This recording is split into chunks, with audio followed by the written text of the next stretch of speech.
What's going on, everybody, and welcome back to Comic Breakdown. In this video, we are going to be jumping into Carnage, issue number 8, as this amazing story begins to fully unfold from Ram V. This issue is going to take us in a little bit of a different direction. This is going to be heading in the direction of more of a horror slasher type comic, at least for this issue. For any of you that are heavily into A24 movies like me and my wife are, this is 100% pulling off the A24 vibes. And there is a shocking revelation that is about to be exposed. So make sure you guys have subscribed to the channel, make sure that you like this video, and with that being said, let's dive into this breakdown. Alright gang, so as we dive into this issue, we are picking up with the defeat of Malekith. Carnage has destroyed him and taken the codex that was inside of him. And while it looked like Malekith had been killed by Carnage, we learned that he is not dead, but he is going to go back and serve his time on that stone. The judgment being passed that John Shade, he is going to return back where he came from. That he made it here on his own. He can find his own way back.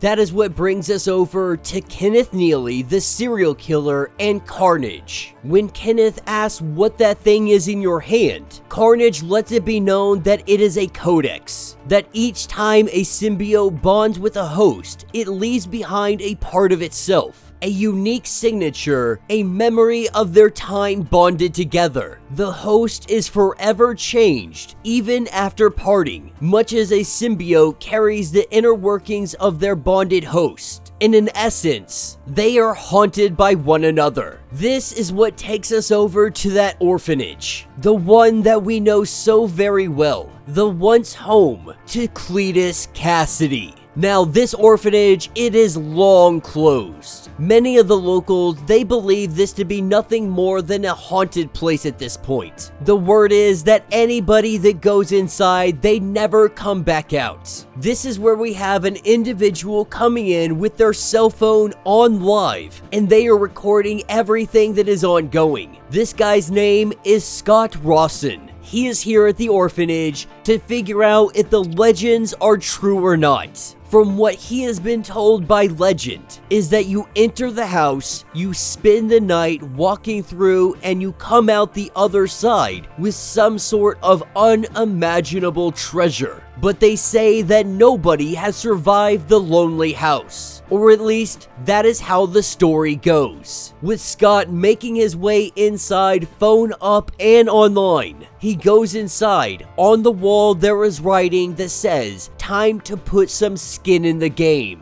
Very ominous, very spooky, believing that this is all work of production. This someone is in here trying to make a good deal of money by scaring people. But he decides, why not, let's play along. A scalpel on the ground, he cuts open his palm. Bleeding just a little bit, that is when a doorway opens up. As he walks into this room, this is where he sees a monster. A monster wearing a very unique robe.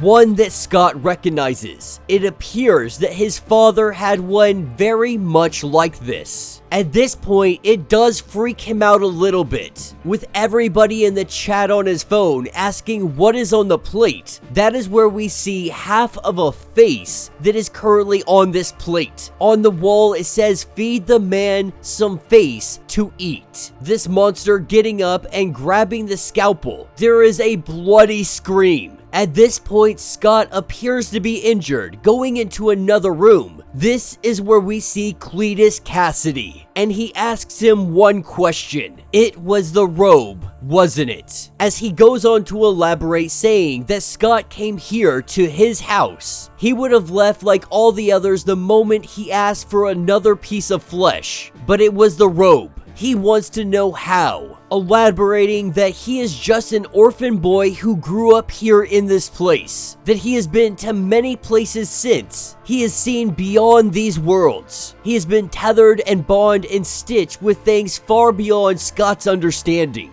but he finds himself always returning to this house, maybe believing that this is the first thing he ever truly bonded to. This is where we see pieces of the symbiote begin to come out of Cletus, remnants of what was once Carnage. He goes on to say that when he returned, reborn in new skin, he melded with this place, that he is the house and the house is him. When Scott wondered how he knew about the robe, in the first room, the piece of skin that he gave, the house took it peered in, and it told him all about Scott. That the house reveals all to Cletus about who he is, about the deepest, darkest secrets that Scott keeps hidden away. But he does ask Scott, do you want to open the next door? Do you want to go in the next room? And do you want to find out? Saying that he does, they go into the next room. Each time he gives a small piece of himself going into the next room, he is giving a piece of himself to the house. This opens up a door inside of the individual giving up the piece of themselves. This is where we see an old memory of Scott's father cheating on his mother. Every time his mother would leave, the father would cheat. One day he had caught them. That is where the robe comes from.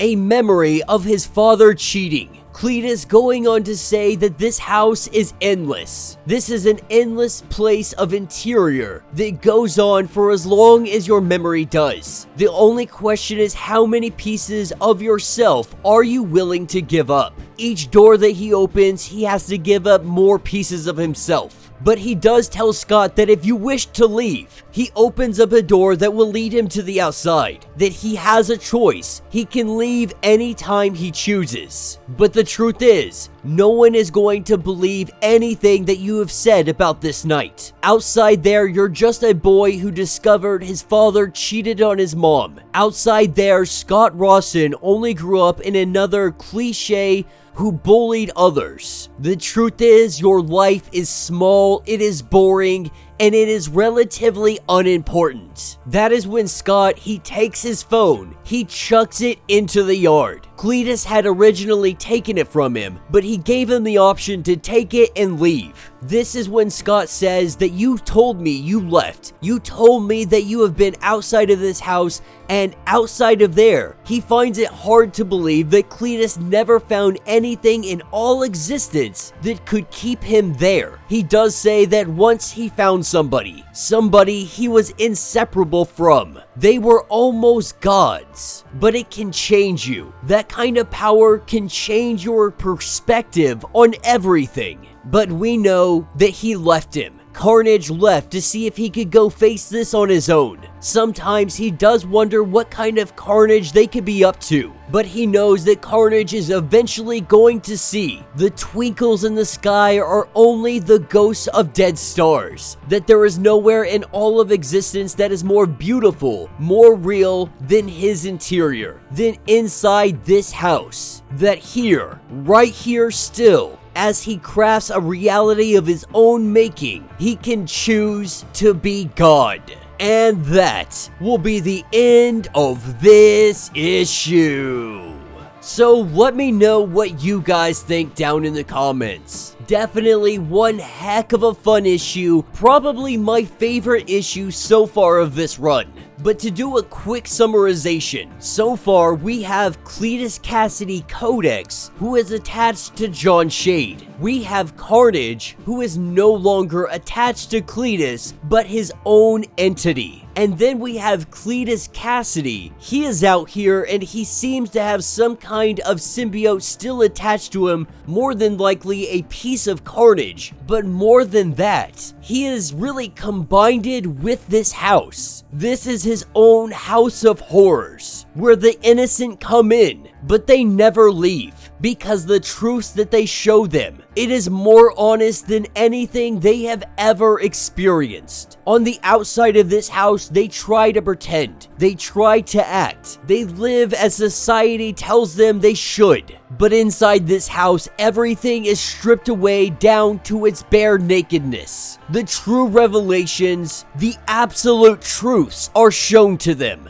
But of course, Cletus isn't doing this to help people. He is doing this for his own pleasure, for his own serial killer ways. He seems to believe that Carnage is going to fail, that he is eventually going to realize godhood is when the two of them are together. That when they stick to their roots, when they stick to the things that they know, they can truly thrive. Now, my concern with all of this that is going to get a little bit convoluted. With so many codexes going around, with symbiotes no longer needing hosts, we are seeing such a weird thing going on right now in the Carnage line. But it is Ram V. Ram V is writing this story, so I have full faith that once we get to the end of this, it is going to be absolutely beautiful. But let me know your thoughts, let me know your theories. If you would like to get completely caught up on everything going on with Carnage, be sure to check out the link in my description